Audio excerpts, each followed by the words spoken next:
Sometimes life changes in the most unexpected ways. One dinner invitation, one stranger across the table, and suddenly, your world is never the same again. This is a story of friendship turning into something deeper, of secrets, struggles, and the courage to love openly. A journey that begins with one dinner party and ends with a love that changes everything. I never expected that a simple phone call on a Thursday afternoon would change my life. The day had been ordinary, numbers on a screen, the sound of my office keyboard, and the usual rush of deadlines. But then my phone lit up with a name I hadn't seen in a while. Daniel, my old friend from college. Hey. His voice was warm, casual, like no time had passed. It's been forever. Listen, I'm hosting a small dinner party this weekend. Nothing huge, just some friends, food, and maybe too much wine. You should come. For a second I froze. Social gatherings weren't exactly my comfort zone. I was the kind of person who found excuses, work fatigue, anything to avoid small talk. Yet something in Daniel's tone felt different, almost persuasive. Before I could overthink, I heard myself saying, "Sure, I'll be there." The moment I hung up, my stomach tightened with nerves. Why had I agreed so quickly? I could already picture the awkwardness. Strangers laughing in groups, me standing quietly with a glass in hand. And yet, deep down, there was a flicker of curiosity. Maybe this was the kind of night I needed, a break from the endless cycle of work and loneliness. Saturday arrived faster than I expected. I spent an hour staring at my closet, second-guessing every shirt I picked up. Too formal? Too casual? Did it even matter? It was just a dinner party, but to me, it felt like a test I couldn't afford to fail. As I stood in front of the mirror, adjusting my collar for the 10th time, I caught my own reflection, restless eyes, forced smile. "Relax," I whispered to myself. "It's just dinner, nothing more." Yet beneath the surface, a quiet voice argued back, "What if it's something more?" Daniel's apartment was in the city center, on the top floor of an old renovated building. Warm light spilled from his balcony, laughter floated down to the street, and the faint aroma of roasted garlic and herbs filled the air before I even knocked on the door. Inside, the atmosphere was cozy and inviting. Soft music played in the background, something jazzy, smooth, effortless. Candles flickered on the dining table, glasses clinked, and the air buzzed with conversation. "Hey! You made it." Daniel greeted me with his signature grin, pulling me into a hug before handing me a glass of wine. "Come on, meet everyone." I followed him through the room, shaking hands, smiling, nodding at names I instantly forgot. Everyone seemed so at ease, laughter flowing like the wine being poured. I tried to match their energy, but part of me still felt like an outsider looking in. And then, I saw him. He was standing near the window, half lit by the city lights outside. Tall, calm, with an air of quiet mystery. Unlike the others, he wasn't trying to dominate the room. Instead, he listened intently to the conversation around him, a slight smile playing on his lips as though he knew something the rest of us didn't. When his eyes met mine, it was like the noise around us softened. A strange pull, sudden and undeniable. He tilted his head slightly as if acknowledging me without words. "Ah," Daniel said, noticing my gaze. "That's Ethan. He's new in town, thought I'd introduce him around." Ethan. The name settled into my mind, heavier than it should have. Later that evening, fate, or maybe Daniel's mischief, brought us side by side near the kitchen counter. I fumbled for words, but Ethan broke the silence first. "So, how do you know Daniel?" His voice was low, steady, almost soothing. "We went to college together," I replied, gripping my glass a little too tightly. "You?" "Work," he said simply. "Moved here a few months ago. Still figuring the city out." There was a pause. but not the uncomfortable kind, the kind that feels charged, expectant. We talked about the city, the music playing in the background, the ridiculous way Daniel still tried to host like he was on a cooking show. With each passing minute, the nervousness in my chest began to ease. His presence had that effect, calming, grounding, and yet strangely exciting. When he laughed at one of my awkward jokes, really laughed, I felt something inside me shift. As the night wore on, the party thinned. Some people left, others drifted into different conversations. But Ethan stayed close. At one point we found ourselves by the balcony, the city lights sprawling endlessly before us. "It's beautiful, isn't it?" he said, his eyes fixed on the skyline. "Yeah," I answered, though I wasn't looking at the city anymore. For a brief second, the air between us felt different, heavier, charged, almost fragile. I wanted to say something, anything, but the words stuck in my throat. Instead, silence carried the weight of what I couldn't admit. And just like that, Daniel called us back inside, breaking the spell. But the moment lingered, etched into my mind like the first brushstroke of a painting I couldn't yet see fully. That night, as I left the party, the city felt different, brighter, alive. And though I barely knew him, Ethan's presence followed me all the way home, echoing in the quiet of my apartment. I had no idea then, but that dinner party was only the beginning.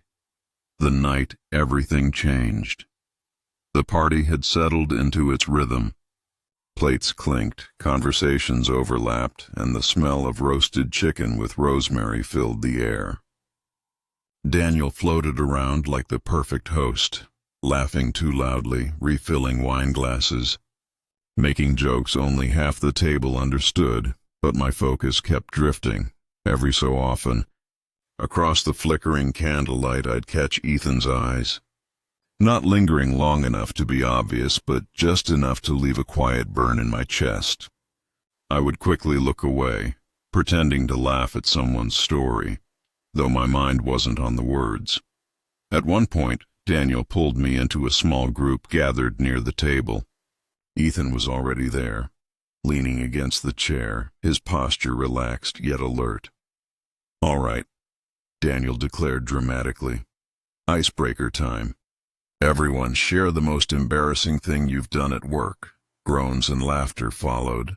One by one, people shared ridiculous stories, missed emails, awkward encounters, failed presentations.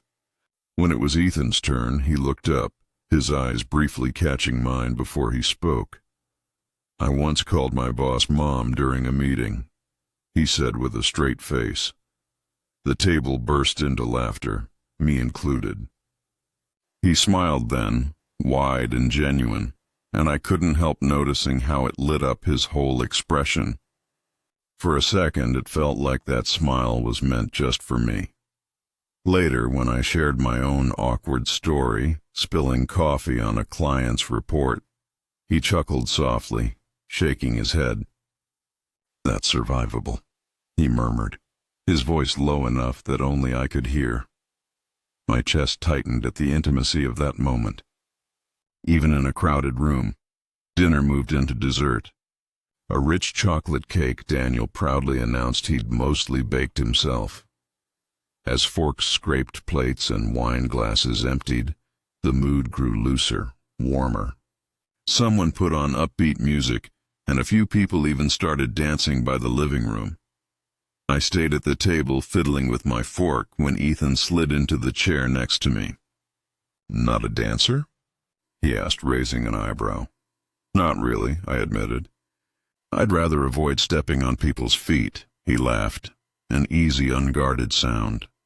"Fair enough. I'm the same, though." His eyes flicked toward the makeshift dance floor. "Daniel might drag us there anyway." I laughed too, though my pulse had quickened. There was something about the way he leaned slightly closer when he spoke, like he was letting me in on a secret. The conversation flowed effortlessly. We talked about books, movies, even our least favorite foods. With every small detail, it felt like we were sketching faint outlines of each other's lives, lines that might one day form a picture. And then, there were the subtle moments. When he handed me a glass, his fingers brushed mine, light and fleeting, but enough to make me catch my breath. When he leaned in to hear me over the music, his shoulder grazed mine, warm and solid. Each accidental touch sent a quiet shiver through me, though I tried to mask it with casual smiles. He noticed. I was almost sure of it. The way his eyes lingered a fraction longer. The way his lips curved when I stumbled over a word.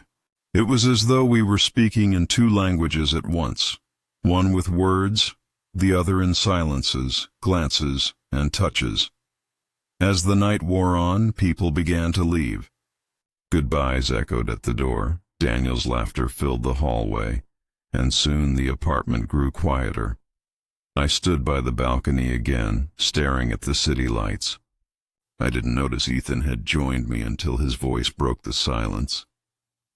"Boston looks different at night," he said softly. I turned, surprised. "Different how?" He thought for a moment, his gaze steady on the skyline. "Less rushed. Like it finally lets you breathe." I nodded, though I wasn't really thinking about the city anymore. "Yeah, I guess you're right." For a moment we stood side by side, the quiet stretching between us. Then, almost without thinking, he reached out and fixed the collar of my shirt. It had folded slightly inward. His touch was brief, careful, but it sent a current straight through me. "There," he said, pulling his hand back with the faintest smile.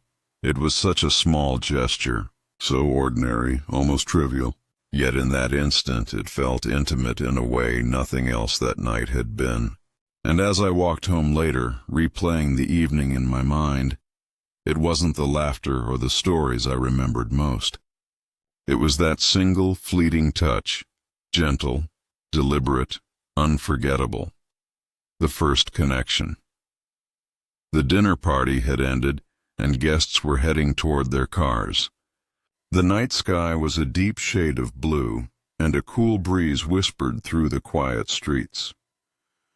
I thought everything was over, until Ethan, the mysterious guest who had captured my attention all evening, walked up to me with a gentle smile.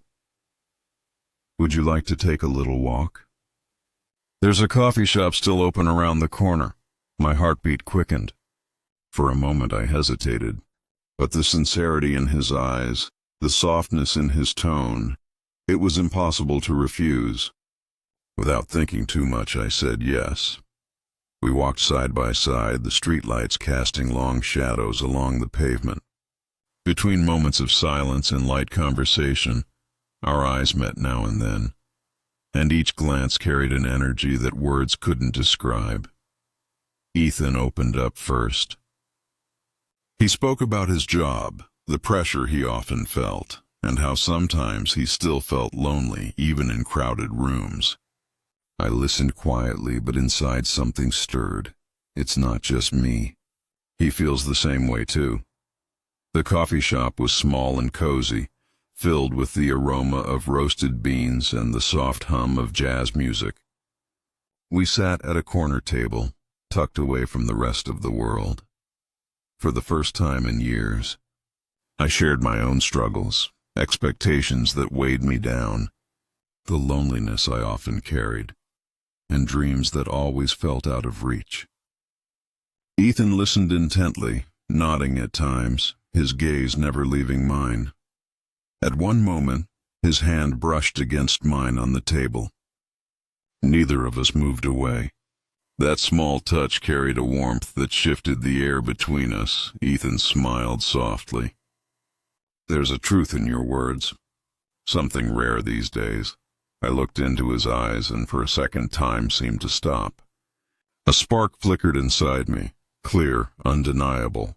Maybe I'm starting to fall for him. The night ended, but something new had begun. Our conversations grew deeper over the next days. One rainy evening, we sat on a park bench, huddled under a small umbrella. "You never talk about your family," Ethan said gently. "Why is that?" I drew a deep breath. Then I told him everything I had never shared before, about the expectations I had grown up with, the pressure to be perfect, the sacrifices that went unnoticed, and the constant struggle of hiding my true self. Ethan didn't interrupt. He didn't judge. He just listened, his eyes filled with a quiet understanding. Then he spoke, his voice hesitant. "You trusted me with your truth. Now it's my turn," and he revealed his secret.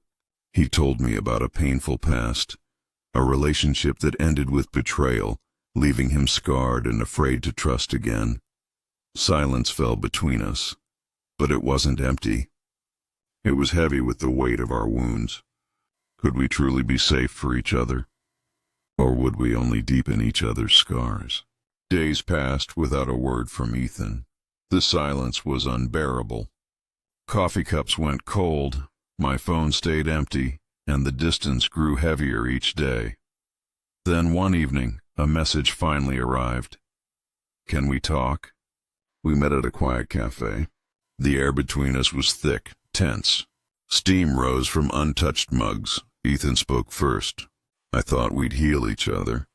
But all I feel is my old pain returning. Even with you, I can't escape my past." His words cut deep. "And I thought you understood me," I said, my voice breaking. "Do you know how many years I've lived for others, never for myself? And now you're saying I'm just another reminder of pain?" Voices rose. People turned to look. Ethan's face softened, his voice quieter. "I'm not judging you.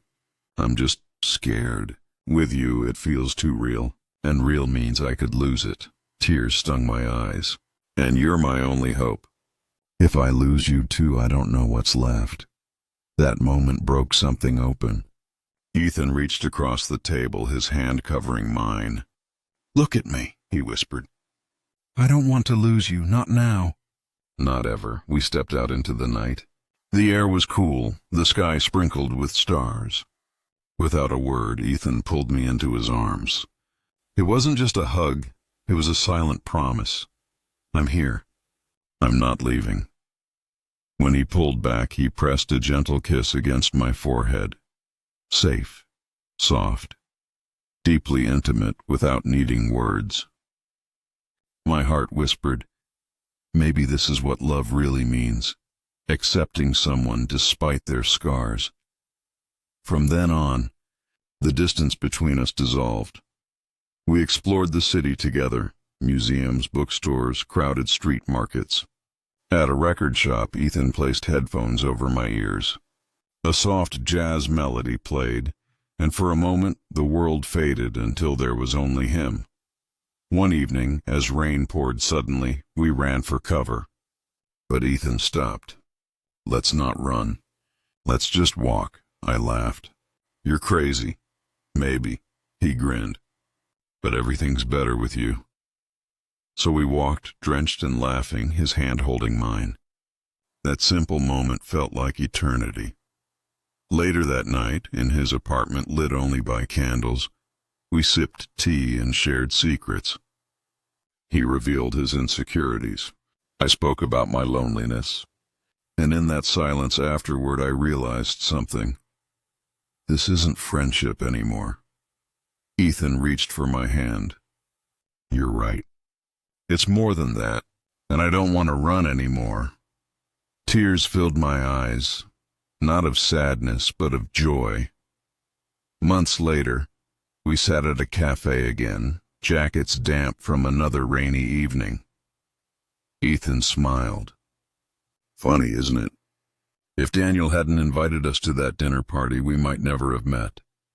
I laughed, eyes shining with memory. That crowded table, the nervous glances, the spark that had started everything. That night really did change everything. Ethan squeezed my hand. His voice was steady, certain. "I love you. I was afraid before, afraid of myself. But now I know. You're the missing piece I've been searching for." Tears blurred my vision. I gripped his hand tighter. I love you too. You've brought colors into my life I never knew existed. Outside, the rain tapped against the window, the city lights shimmering through it. And in that moment I knew love cannot be planned. Sometimes it starts with a simple invitation, a dinner party, and a stranger who changes your life forever. Ethan leaned closer and whispered, "Whatever comes next, we'll face it together," and I believed him, with all my heart. Ending note for the audience. This story is a reminder. Sometimes love arrives in the most unexpected ways. A casual invitation, a fleeting glance, a stranger who suddenly feels like home. All it takes is courage, the courage to open your heart.